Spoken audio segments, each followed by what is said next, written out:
راولپنڈی میں تعلیم القرآن کا حادثہ ہوا تو اس کے بعد وہاں ایک اجلاس ہوا تمام مکاتب فکر کا، دیوبندی مکاتب فکر، صرف دیوبندی، اس میں دارالعلوم کراچی اور بنوری ٹاؤن، فاروقیہ،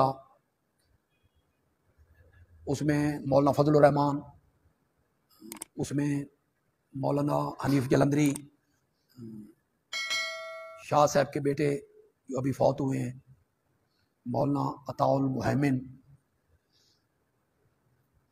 ایک مولانا عبد المجید صاحب تھے کروڑ پکے کے شیخ الحدیث، وہ مفتی نعیم صاحب کراچی والے فوت ہو گئے ہیں، وہ یہ مفتی محمد صاحب ہے کراچی جامعۃ الرشید والے، وہ پوری کریم اکٹھی تھی پاکستان، پوری کریم،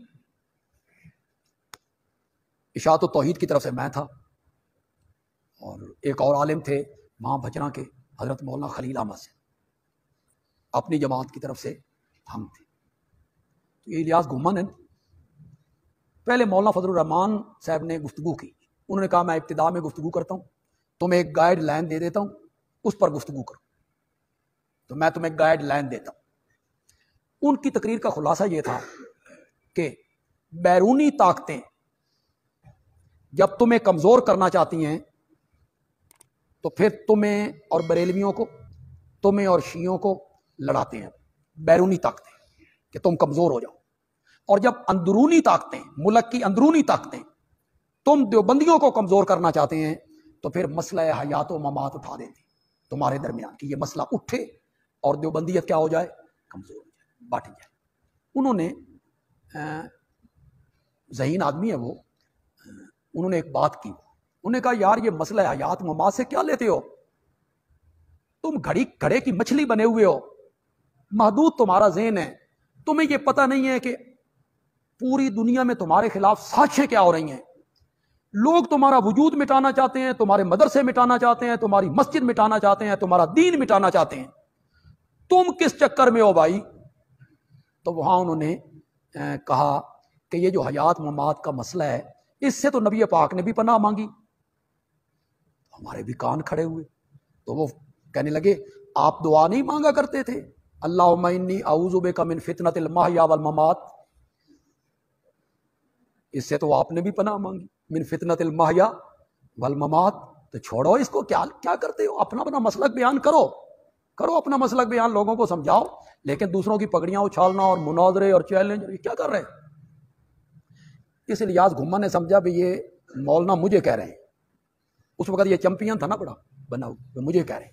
اس کی جب باری آئی تو اس نے کہا بھائی مولانا نے یہ کہہ دیا ہے ہاں جی کہ یہ مسئلہ نہیں ہونا چاہیے، تو میں اٹھاتا ہوں،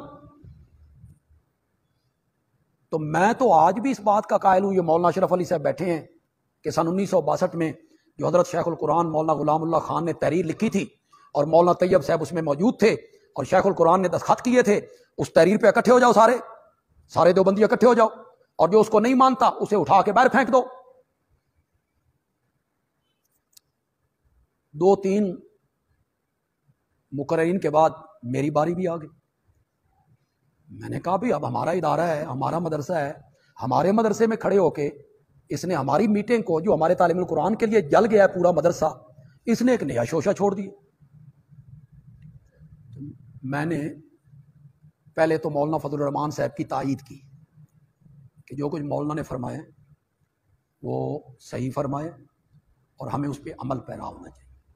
پھر میں نے وفاق المدارس کے کردار کی تعریف کی کہ تعلیم القرآن کے بارے میں وفاق المدارس کا جو کردار ہے یہ قابل تحسین ہے، بڑا اچھا کردار انہوں نے ادا کیا۔ یہ میں نے کوئی 4-5 منٹ گفتگو کی، میں نے کہا تھوڑی سی بات میں فاضل مخاطب سے بھی کرنا چاہتا ہوں کہ یہ میرا ادارہ تو ہے، میں نہیں چاہتا کہ اس کو پراگندہ کروں، یہاں ایک بحث چھڑ جائے، لیکن مجھے افسوس اس بات کا ہو رہا ہے کہ مولانا نے اس فیصلے کو ابھی تک پڑھا بھی نہیں، جو مولانا طیب صاحب اور شیخ القرآن کے درمیان فیصلہ ہوا تھا، جس کی مولانا کہہ رہے ہیں کہ اس پر دستخط کر دیں، مجھے بڑا افسوس ہے کہ مولانا نے اس فیصلے کو پڑھا بھی نہیں ہے۔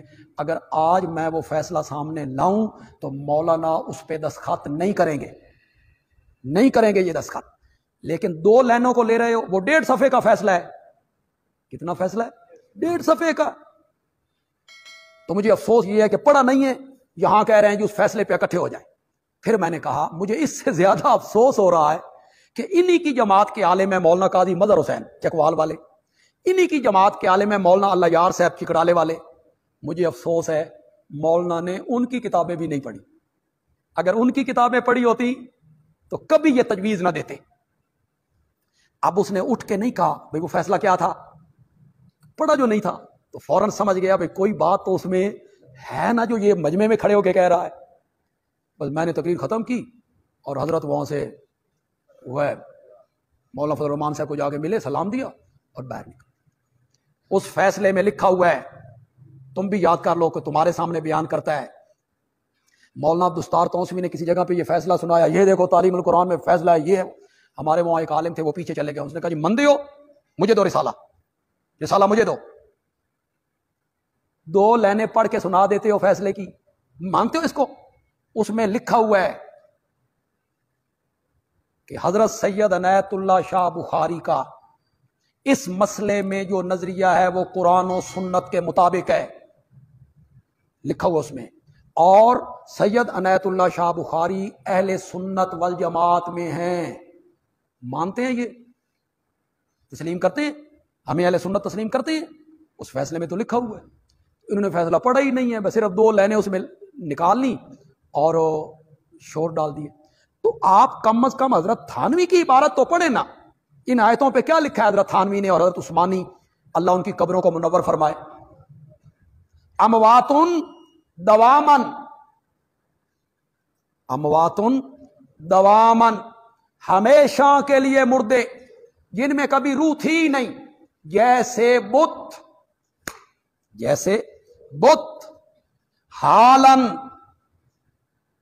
جی حالن, اس وقت, جیسے انبیاء اور اولیاء جن پر موت آ چکی ہے, اور مالن, مستقبل کے لحاظ سے اموات جن پر ابھی موت نہیں آئی لیکن ایک دن ان پر موت آئے گی, جیسے فرشتے اور حضرت عیسیٰ. اب ہو گیا نا جواب, اور حضرت تھانوی کی طرف سے جواب ہو گیا. دوامن, حالن, مالن, حضرت تھانوی نے بھی یہی لکھا اور حضرت عثمانی نے بھی یہی لکھا. علامہ آلوسی نے لکھا مراد ہے محل موت کا. امواتن سے مراد کیا ہے؟ موت کا محل. جن پر موت آنی ہے وہ سارے اس میں شامل ہیں, آ چکی ہے وہ بھی اس میں شامل ہیں, اور جن پر ابھی نہیں آئی اور ان پر ایک نہ ایک دن موت ہو آئی وہ بھی اس میں شامل. یہ بڑی دلیل ہے اس بات پر کہ انتقال کے بعد قبر میں جب دفن ہو جاتا ہے آدمی تو وہاں حیات حاصل نہیں ہوتی. اس قبر میں زندگی نہیں ہے, وہاں حیات نہیں ہے. اس لحاظ سے وہ ہیں امواتن غیر احیا. یہ تم نے کس سے گھڑے ہوئے ہیں بھائی فلاں بندہ گیا سلام دیا, اندر سے جواب آیا وعلیکم السلام یا ولدی, میرا پتر, وعلیکم السلام, تو پاکستان ٹر جا, تیری اتھے بڑی ضرورت ہے, مدینے چو نکل مدینے سے. سلام کے جواب آ رہے ہیں, ہاتھ باہر نکل رہے ہیں, 90,000 بندہ دیکھ رہا ہے, ڈھکوسلے ہیں تمہارے, ڈھکوسلے ہیں, واہیات باتیں ہیں, کوئی دلیل نہیں ہے. دلیل یہ ہے امواتن وما یشعرون ایان یبعثون. الہکم الہ واحد